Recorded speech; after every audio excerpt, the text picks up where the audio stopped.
What's up? Tell you about another hip hop battle many people probably knew or didn't know or probably didn't really care too much about.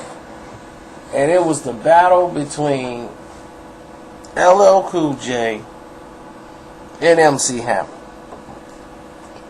Now, this is really about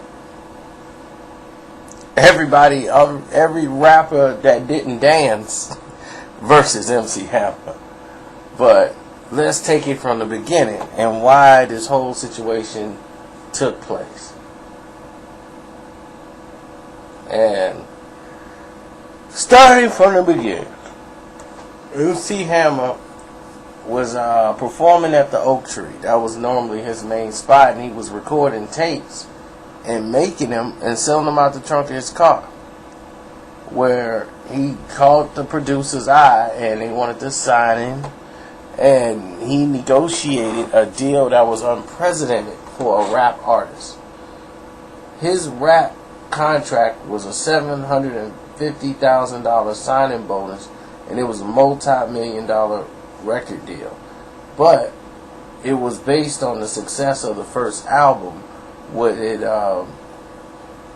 he get another deal to succeed into a multi-million-dollar contract to continue? It was really just a one album deal where they had an option to drop Hammer if his first album wasn't successful or didn't take off. Now, while he was trying to push his music,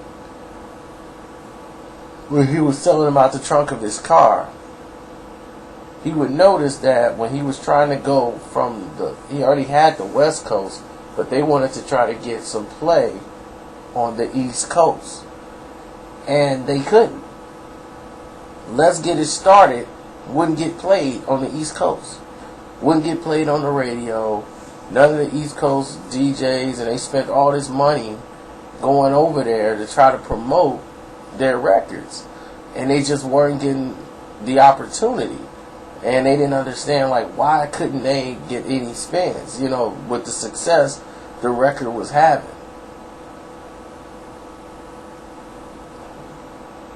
So when this was going on, MC Hammer decided that, you know what, we gonna make it now that we got this deal and this distribution, we gonna make it anyway. And his records that he made after that for the album was all attacking the East Coast like payola system, and going after Run DMC and going after the top artists in the game,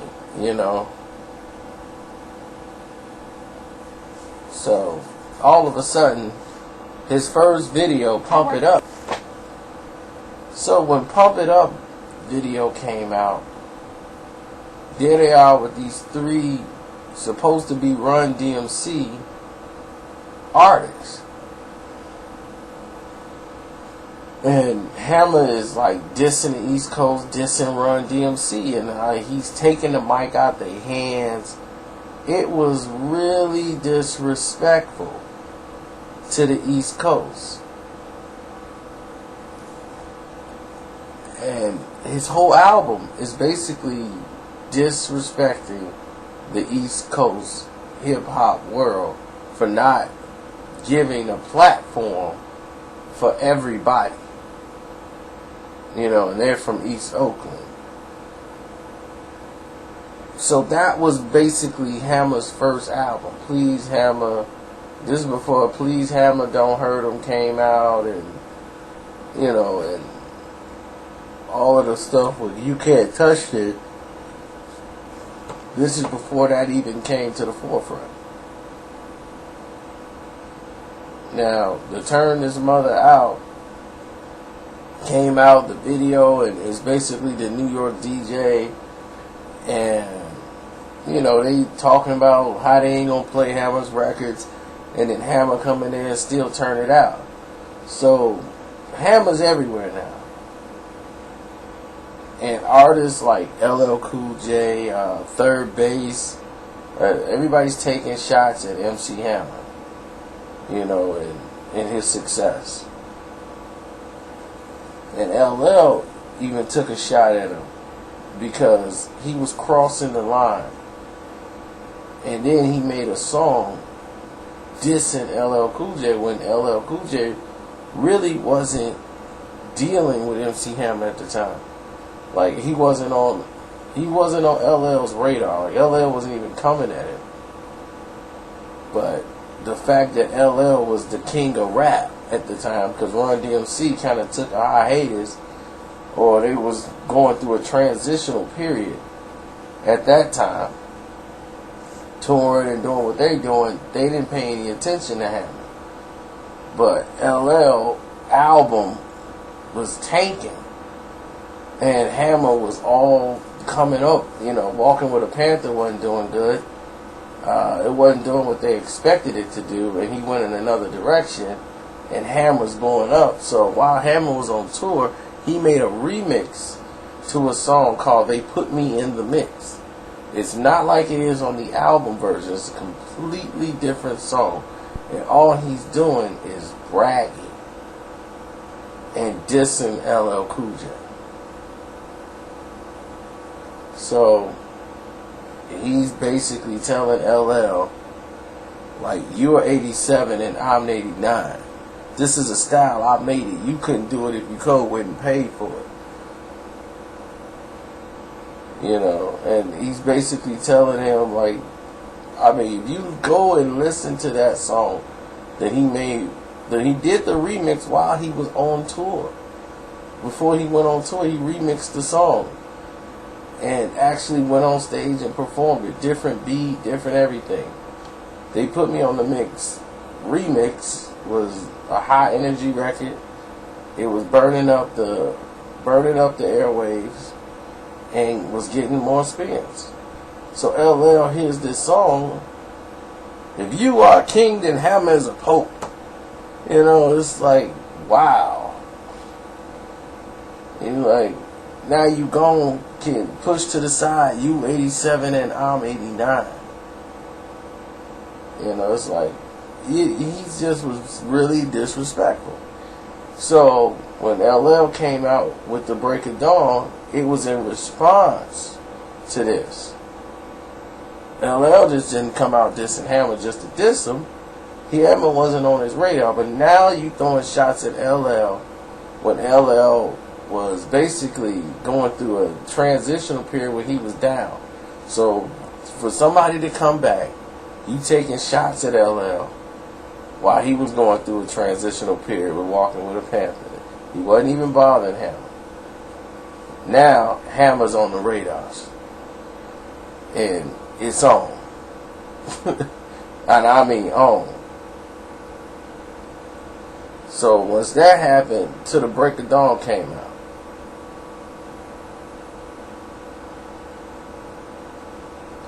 And when To the Break of Dawn came out, LL basically just put it out there. But Hammer had gotten past it. He didn't want to go back in the dissing thing no more, because he had basically made it. His second album come out, and he's gotten everything he needed. So he don't need to diss the East Coast, and he don't need to take shots at people, because he's already made it. Now he's got the spins. He's getting all the radio play. So it's no need for him to attack the rappers that's on top, because now he's on top. And here comes the Please Hammer Don't Hurt Him album, which sold about 30, 40 million records. It was crazy. For a rap album, it was like the largest rap album in history. And Hammer was just dominating.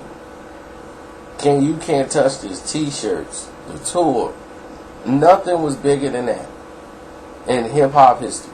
Nothing. I don't care what they tell you, what song. Nothing was bigger than MC Hammer when he came out and started smashing.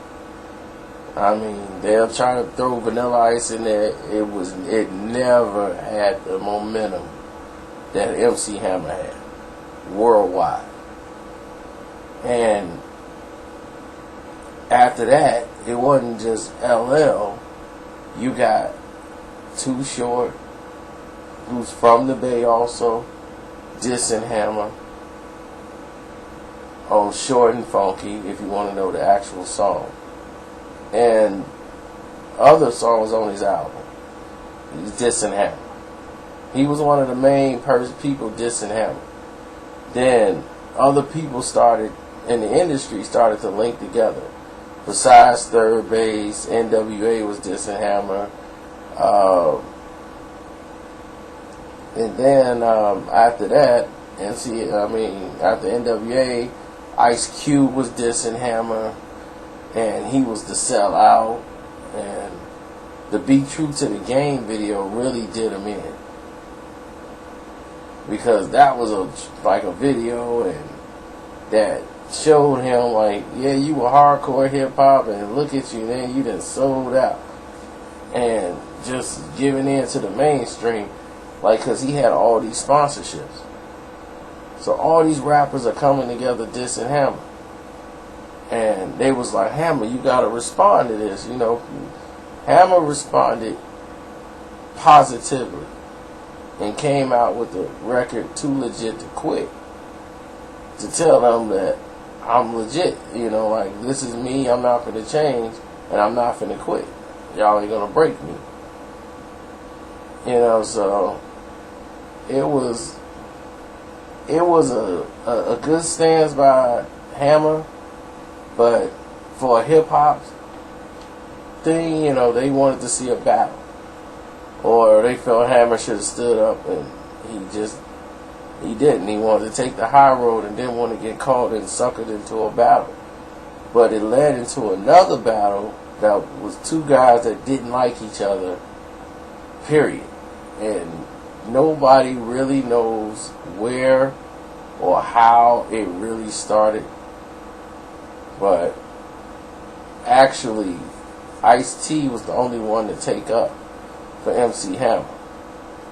And was like, man, Hammer, you don't need them. You keep selling records. These dudes just jealous. You know. And he hated LL. They had a beef with each other. Ice-T, to this day, like, they're okay now because they grown. But that was a brutal beef, you know. And even when LL performed in Oakland, and this is when Mama Said Knock You Out days was, one of the Hammer guys punched LL in the face in Oakland. Like, it was like backstage, and LL was going in the back door, and there was an argument at the door with like one of the guys that's like cool with Hammer, and dude punched LL in the face, and LL went through the door. Like, he was like in the doorway, and he punched LL, and LL went in the door, but it was over MC Hammer beef. LL got punched in the face over that. That's crazy. That somebody like MC Hammer, you get punched in the face over some MC Hammer beef? That's crazy. And I was in Oakland. I mean, security, everything just folded, but LL was in there. They were having an argument. Then he reached over security and punched LL in the face. And then everybody started pushing LL in, and security started pushing, but he disappeared through the door. It's crazy. But, you know, they just didn't like the fact, like, how could you diss a man that was good and for the people, and everybody basically turned against Hammer. They turned the people against Hammer, who was really giving money back to the community. But, you know, it is what it is. You know, it always happens that way. The good people turn the people against the good people. And people are so stupid to see what's really going on. Because if MC Hammer is still successful and those rappers support MC Hammer, they state of art of what they do and how they rap would have to change. It won't be successful too. Or it won't get to the plateau where they think it should be. And Hammer was in the way of that. You know, if Hammer was still around, Ice Cube wouldn't have took off the way he did.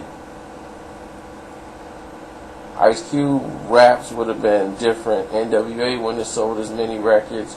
All this big surgeons of gangster rap that came in the 90s. You know, that came all the way like in the late 90s, the MC8s and all of them, they start coming out from the West Coast. All of that movement would have not happened when MC Hammer was continued his reign.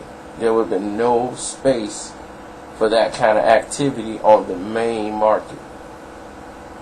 So that's why they dissed MC Hammer, to be against it and call him a sellout so they can get him out of the way, so that it could open the door for the revenue for them to come in and sell. Because let's face it, if the blacks are not buying it, it's not going to be successful. The whites are going to buy what the blacks like.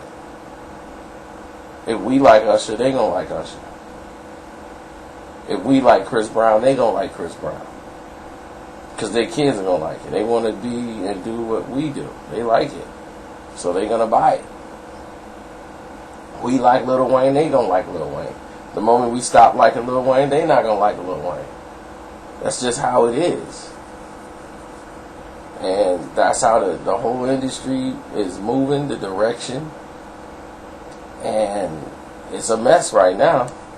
But that's how it always happened. Drake is in demand because we like Drake still, and he's still making records that we like. And they like Drake only because we think he's cool, or we say, oh yeah, he's tight. Oh, you like Drake? Yeah, man, Drake's awesome. You know, they want to fit in, they want to blend in, but they're afraid to like something that we don't like. So, alright, that's enough of this. At least you should. This was kind of informative. You caught up on a lot of information. I mean, oh yeah, what was I going to say? If you was trying to find out when NWA did Hammer, that's when Dr. Dre had the Formula video with DLC. You will see him as the artist Mallet. And his group 445 making fun of Oaktown 357. My name is Mallet. You know, it's really funny, man. It's